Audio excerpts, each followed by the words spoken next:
Hashamaar kafuune kabajamtootaa fi jaallatamtoota hordoftoota maatii muhaa Oromoo YouTube akkam jirtan nagaan keenya kan jaalalaa onneerraa maddee bakkuma jirtanitti isin haa ga'u jennaa. Kabajamtootaa fi jaallatamtoota hordoftoota maatii muhaa Oromoo YouTube, muhaa Oromoo YouTubeif namoonni haaraa taatan muhaa Oromoo YouTube subscribe gochuudhaan maatii keenya ta'uun nutti dabalamaa, nutis isin simanna jechaa. Namoonni maatii muhaa Oromoo YouTube taatanii jirtan muhaa Oromoo YouTube ammoo viidiyoowwan keenya laayikii fi sheer gochuu yaada keessan gara komentii nuungaa isiniin jennaa.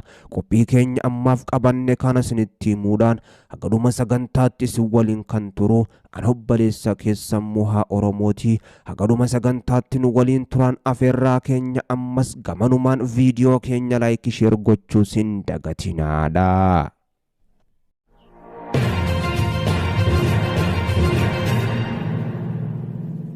Gaanfa Afrikaatti ergamaan addaa Ameerikaa Maayik Haamar rakkoo nageenyaa naannoo Oromiyaa keessaa ammoo furuudhaaf mootummaa Itoophiyaa waliin marii gaggeessuuf akka jiru dhaga'ame. Ministeerri dhimma alaa Ameerikaa ibsa baasee Maayik Haamar Itoophiyaatti imaluudhaan karaa itti walitti bu'insa naannoo Amaaraa fi Oromiyaa keessaa furamu irratti ammoo qondaalota mootummaa Itoophiyaa waliin mari'achuuf akka jiran beekame. Maayik Haamar waldhabdee mootummaa Itoophiyaa fi waraana bilisummaa Oromoo WBO ABO gidduutti xumura gochuudhaaf marii nagaa Tanzaaniyaatti marsaa lamaan gaggeeffame irrattis hirmaataniiru. Marsaa lammataa irratti akka jaarsummaatti kan hirmaatan Maayik Haamar qaamoleen lamaan akka fuula fuulatti ammoo wal arganillee haala mijeessanii jiru. Qaamoleen lamaan mootummaadhaa fi WBO waliigaltee xumuraa irra gahuu baatanis haga fiixaan baasnutti ammoo Ameerikaan deeggarsa barbaachisu hundammoo ni taasifti. Garuu yeroo dheeraa gaafachuu dandaas jedhanii turan Maayik Haamar kanaan dura. Qaamoleen lamaan waliigaltee xumuraarra gahuu baatanis haga fiixaan baasanutti ammoo Ameerikaan deeggarsa barbaachisu hunda ni taasifti. Garuu yeroo dheeraa gaafachuu dandaas jedhanii turan Maayik Haamar. Maayik Haamar waldhabdee hidhattoonni fannoo fi humnoota nageenya mootummaa Itoophiyaa gidduu naannoo Amaaraatti mudatees karaa nagaa akka furamuuf mootummaa waliin mari'atu jedhamee jira. Ergamaan addaa Ameerikaa kun namoota waraana hamaa kaaba Itoophiyaa waggoota lamaa oliif gaggeeffame karaa nagaan akka xumuramuuf shoora olaanaa baatanii fi milkeessan keessaa tokko. Kaayyoon biraa imala dippiloomaasii Ameerikaa kun ammoo sarbama mirga namummaa Itoophiyaatti gaggeeffamu jedhamee ilaalchisee qorannoon akka gaggeeffamu qondaalota mootummaa waliin mari'achuudhaafis akka ta'utu ibsamee jira.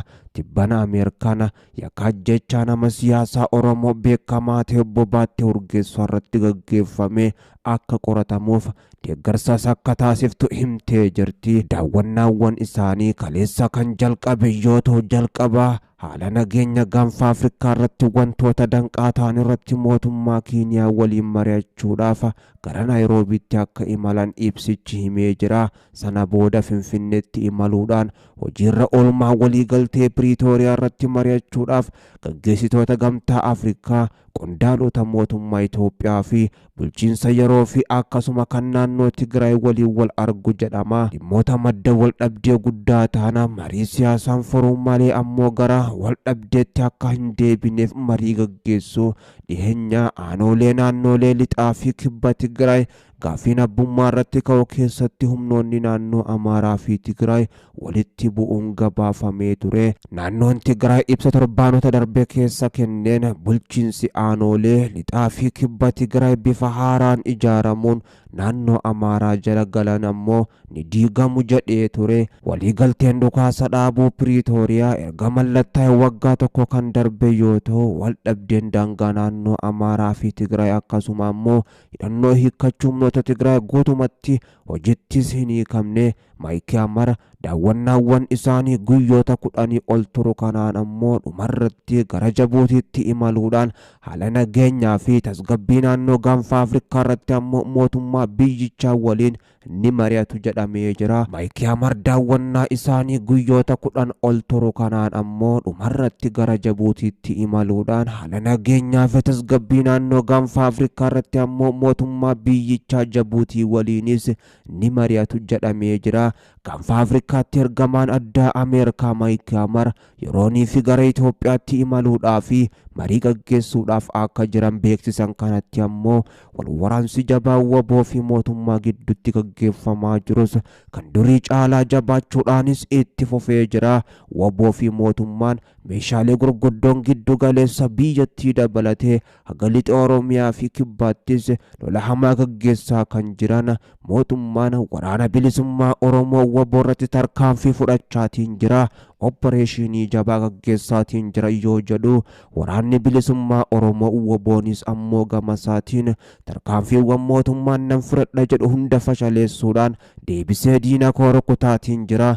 Raayyaa ittisaatis Oromiyaa lafa awwaalchasaa gochaatiin jira jechuudhaan tarkaanfiiwwan jajjabduus fudhachaa jiraachuu qaamoleen lamaanuu yeroonii fi gaanfa Afrikaatti ergamaan addaa Ameerikaa Maayik Haamar imaluudhaaf socho'aa jiran kanattis ibsa garaagaraa laachuu irratti argamu.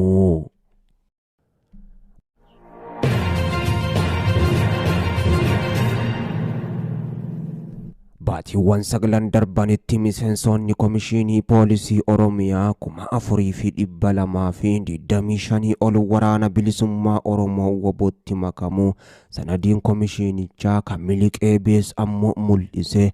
Waliigalaan baatiiwwan 9 darbana miseensonni Komishinii Poolisii Oromiyaa 4,800 ol sababoota garaagaraatiin hojii gadhiisuu isaanii sanadichinis ammoo kan ifoomse hoggaa ta'u Komishiniin Poolisii Oromiyaa qaamota gurguddaa 4 jechuudhaan poolisii idilee, poolisii farra riphee lolaa, poolisii to'attoota fincilaa fi poolisii eegumsa qaamaa VIP jedhan kan qabu yoo ta'u walumaa galatti yeroo ammaa miseensota 50,000 takkaa fi 760 takka qaba jedha sanadiin keessoo dhaabichaatii beekuun ammoo ragaan sanadaa Komishinii Poolisii Oromiyaa keessaa beekuun akka mul'isutti baatiiwwan 9 darban keessaa miseensonni Poolisii Oromiyaa 4,867 ta'an sababoota garaagaraatiin hojii gadhiisanii jiru.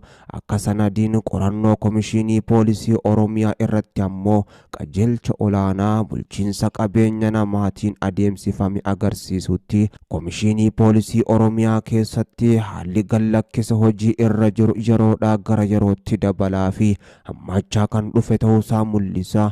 Miseensota Komishinii Poolisii Oromiyaa gadhiisan 4,867 keessaa waraana bilisummaa Oromoo WBOtti dabalamuudhaan hojii kan gadhiisan miseensota 4,225 akka ta'an sanada kanarrattis ibsamee jira. Miseensota